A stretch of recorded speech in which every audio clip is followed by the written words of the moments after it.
विधि 22 साल की नवयुवती थी जिसका अपनी दादी के अलावा दुनिया में कोई नहीं था। अचानक एक दिन दादी की मौत हो गई। विधि अब दुनिया में बिल्कुल अकेली रह गई थी।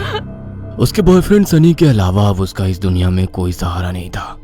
एक दिन विधि दादी की अलमारी खोलती है जिसमें उसे एक पुरानी बैंक की पासबुक और लॉकर की चाबी मिलती है। विधि बहुत हैरान हो जाती है। वह जानती थी दादी कितनी मुश्किलों से घर चला रही थी। फिर ऐसे में उनके पास से मिली ये लॉकर की चाबी देखकर विधि के मन में सवालों की झड़ी लग गई थी। ऐसा क्या है उस लॉकर में जिसके बारे में दादी ने उसे आज तक नहीं बताया। सवाल बहुत सारे थे जिनका जवाब ढूंढना था। दादी की डेथ सर्टिफिकेट लेकर जब वो बैंक पहुंची तो उसे दादी की लॉकर का एक्सेस मिल गया।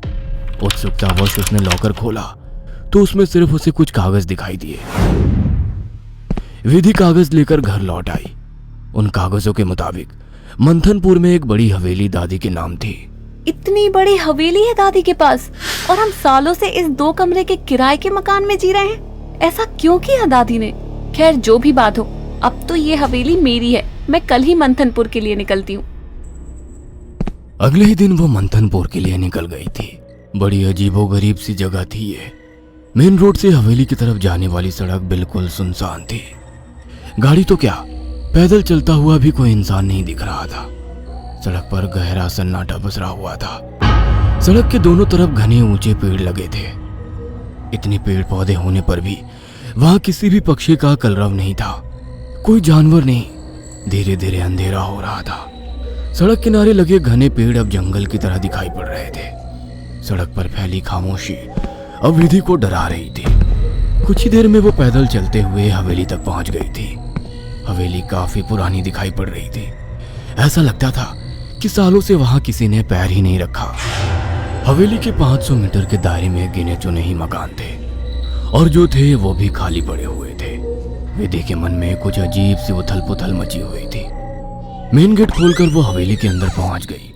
अंदर का नजारा देखकर वो दंग रह गई थी। पूरी हवेली जगमगा रही थी। अंदर महंगे फर्नीचर और सजावटी सामान देखकर विधि का मुंह खुला का खुला रह गया था। अरे वाह, ये हवेली तो बहुत वेल मेंटेन्ड है। लगता है यहाँ जरूर कोई रहता है। हेलो, कोई है? कोई है यहाँ? विधि पूरी हवेली में घूमकर वहां रहने वाले व्यक्ति को ढूंढ रही थी। ढूंढते ढूंढते वो हवेली के अंदर आकर देखने लगती है।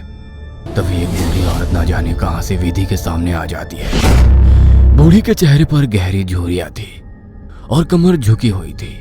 काला लबादा पहने, आधा मुंह पल्लू में छिपाए वो औरत बेहद डरावनी लग रही थी। आउच! डरा दिया आपने। क्यों आई हो यहाँ? लौट जाओ। मैं कहीं नहीं जाने वाली। ये मेरी हवेली है। बाय द वे, आप कौन? यहाँ कोई नहीं रह सकता। शैतान रहता है यहाँ। लौट जाओ। शैतान? Very funny. अच्छा, तो हवेली हड़पने के लिए ये स्टोरी बनाई है आपने? विधि कुछ कहने वाली होती है तभी वो देखती है कि बूढ़ी औरत हवेली की ओर देखकर कुछ सकपक आ गई है और अपना चेहरा ढकते हुए वो अचानक ही अंधेरे में कहीं गायब हो जाती है। बड़ी अजीब औरत थी। कुछ स्ट्रेंज ही जगह है। विधि हवेली के अंदर आ जाती है और अपना फोन निकालकर सनी को कॉल लगाती है। हेलो सनी, तुम विश्वास नहीं करोगे, ये हवेली तो हमारी सोच से भी ज्यादा खूबसूरत है। तुम बस जल्दी यहाँ आ जाओ। हाँ, मैं आज रात को ही निकलता हूँ। सुबह मिलते हैं, बाय। अगले दिन सुबह सनी भी हवेली पहुंच गया था। अरे यार, कहाँ फंसा दिया विधि ने। अंदर जाने तक का रास्ता नहीं है। हर तरफ झाड़ियाँ, पेड़ पौधे। ऊपर से मुझे कहा कि मेरी सोच से भी ज्यादा खूबसूरत है हवेली माय फुट। सनी बड़बड़ाता हुआ मेन गेट से अंदर जा रहा था। बाहर का कंपाउंड क्रॉस करने के बाद अब वो दरवाजे के सामने था। उसके नॉक करने से पहले ही दरवाजा खुद ब खुद खुल गया। सनी हैरान रह गया था। अंदर पहुंचकर उसने देखा हॉल में कोई भी नहीं है। विधि को पुकारते हुए वो अंदर बेडरूम की ओर बढ़ गया। बेडरूम के अंदर का नजारा देखकर सनी ने दांतों तले उंगलियां दबा ली। विधि अंदर बेड पर बैठी हुई थी। उसके लंबे बाल खुले हुए थे और उसके चेहरे को ढके हुए थे। बालों के बीच से उसकी लाल खून आंखें दिखाई पड़ रही थी।